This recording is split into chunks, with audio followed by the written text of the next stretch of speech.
చెల్లాలి permanent గిడ్డంగులు చెల్లాలి civil supply అమలు ఐక్యత అమలు చేయాలి కార్మికులకు సమగ్రమైన చట్టాన్ని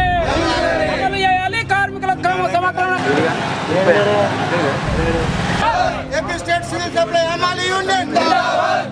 ప్రభుత్వమే కార్మిక చట్టాలను అమలు చేయాల్సి ఉండగా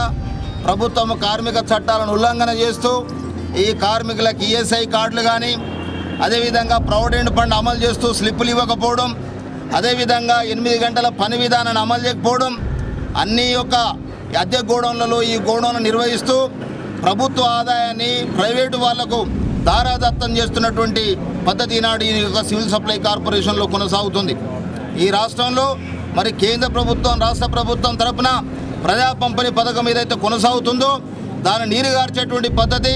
దశల వారీగా సబ్సిడీని ఎత్తివేసేటువంటి పద్ధతి ఈ కేంద్ర రాష్ట్ర ప్రభుత్వాలు చేస్తూ ఉన్నాయి.